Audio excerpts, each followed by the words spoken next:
as we're being warned, energy bills could be 13% higher than last winter. That's despite the new energy price cap being introduced next week on October the 1st. Meanwhile, new figures from the taxman revealing more people are having to dip into their pension pots early just to get by, because according to HMRC, 300,000 more people have cashed in their pensions early last year than in 2020 to 21. That's a 45% increase.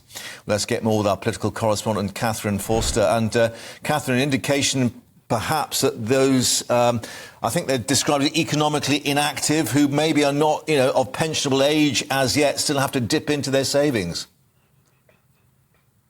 Yes, we're going into another winter, and last winter was very difficult for many people, with energy prices having soared, the cost of food, etc., and strikes. And it seems like here we go again, because despite the fact that the energy price cap has fallen to below £2,000, the government are not offering that energy price guarantee that they did last year in terms of giving £400 of extra support to families. So warnings today from a letter's been sent to Rishi Sunak from 140 charities, consumer groups, businesses and MPs, flagging this and asking for further support. And meanwhile, as you've just said, far more over 55 dipping into their pension pots earlier, presumably because they're finding it hard to make ends meet. So this cost of living crisis has been going on quite a long time now. And OK, inflation is coming down, but of course all that means is that prices are rising less fast. Prices are still much higher than they were a year ago for many things, and people are struggling. Yeah, and a lot of people will be, a bit confused where they're being told, oh, the price cap is coming down, fuel inflation is coming down a bit as well, and then suddenly here comes the warning, oh, you could be paying yet more than you were last winter. Yes, it seems weird, doesn't it? And I think it's because now the government are very keen to stress the things that they are doing. Of course, there's the winter fuel payment for senior citizens. That's between about £250 and £600 a year. That's been going on for many years. The government are also doing these cost of living payments for the most vulnerable households, but that's not targeted to energy specifically. But yes, they're saying that the average cost of gas and electric last year was £141 per month, and that could well be £160 per month. So it is sort of counterintuitive, isn't it? And it seems like last winter, when people, for the first time in many cases, were really worrying about when they could put their heating on and for how long, we might have expected that with energy prices having dropped quite significantly since they'd spiked after the Russian invasion of Ukraine, that things would have eased. But of course,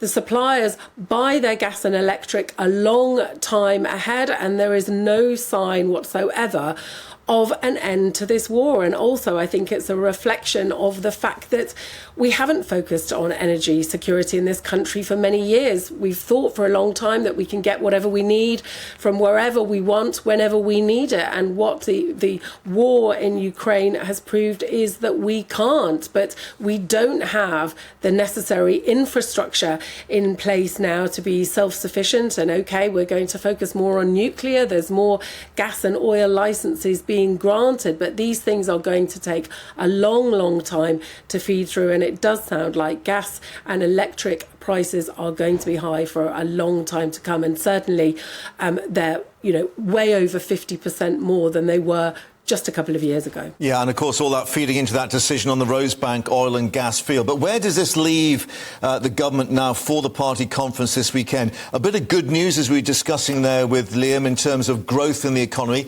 Not that much, though, but the tax burden high, and now we're being told the fuel burden high. I mean, it's not really going to make for pleasant reading for them as they try and encourage people to get to the ballot box in, less than a year, maybe. Yes, not a good start going into Conservative Party conference in Manchester, which opens on Sunday. First of all, there are no trains to Manchester tomorrow. The train strikes are still ongoing. Yes, that small amount of good news about the revised forecast of economic growth.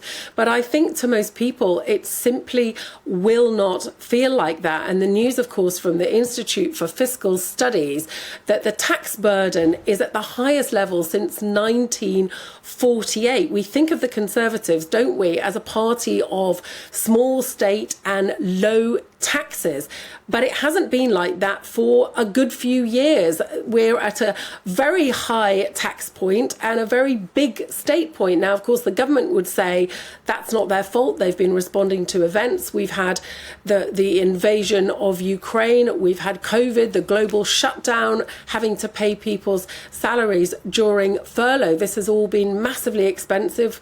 We've got a national debt of £2.6 trillion, and simply the government doesn't have much money, and a lot of people will feel like they don't either.